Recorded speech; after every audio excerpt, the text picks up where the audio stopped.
আসসালামু আলাইকুম। কেমন আছেন আজ সবাই? আমি ইলিশ মাছ ভর্তা করব। তাই আমি এখানে ২ টা ইলিশ নিয়ে নিয়েছি। ২ টো ইলিশে আমি ভর্তা করব আমি না। আজ একটা ইলিশই ভর্তা করে নিব। তাই আমি মাছ ২ টা সুন্দর করে কেটে-কুটে পরিষ্কার করে নিব। এখন আমি আমার দিনের বেশিরভাগ সময়ই ছাদ বাগানের সময় কাটাই। গাছের সাথে সময় কাটালে মনটা ভালো হয়ে যায়। তাই সময়টা আমি বেশিরভাগ গাছকেই দিই। মাছ ২ টা আমার কাটাকুটো প্রায় শেষ। এবার আমি মাছ ২ টা সুন্দর করে ধুয়ে পরিষ্কার করে নিব। পূর্বাশা বুড়ি বেশ কিছুদিন হলো ইলিশ ভর্তা খেতে চাচ্ছে। প্রতিদিনই ভাবি আজকে ভর্তা করব কিন্তু হয়ে ওঠে না। তো আজকে যত কষ্টই হোক, যতই খারাপ লাগুক আজকে আমি ইলিশ ভর্তাই করব। মাছ ২ টা খুব বেশি বড় না, একটু ছোট, ছোট। এবারে আমি চলে যাব নিচেই আমি আমার রান্নাঘরে। মাছের গায়ে হলুদ দেব এবার আমি। হলুদের গুঁড়া, লবণ আর শুকনো মরিচের গুঁড়া দিয়ে সুন্দর করে মেখে নিব। হলুদ মাখামাখি আমার শেষ। এবারে আমি একটু রেস্ট রাখবো। চুলাতে দিয়ে দেব একটা তাওয়া। তাওয়ার ভিতরে দিয়ে দেব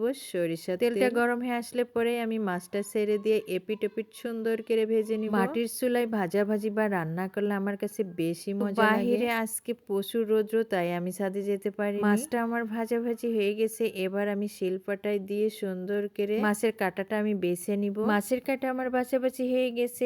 এবারে আমি দিয়ে ভেজে রাখা শুকনা মরিচ, সাথে দিয়ে দেব লবণ। শুকনা মরিচটা সুন্দর করে মেখে দিয়ে দেব ১ মুঠ মতো পেঁয়াজ কুচি আর দিয়ে দেব সরিষার তেল। মরিচ, পেঁয়াজ কুচি, লবণ আর সরিষার তেলটা দিয়ে আমি মেখে নেব। ইলিশ মাছের এই ভর্তাটা খেতে কিন্তু দারুণ মজা হয়েছিল। লাউ পাতা দিয়েও ইলিশ মাছের ভর্তাটা খেতে অনেক মজা হয়। কোনো একদিন ইলিশ দিয়ে লাউ পাতার ভর্তা করে দেখাবো। সবাই ভালো থাকবেন। আসসালামু আলাইকুম।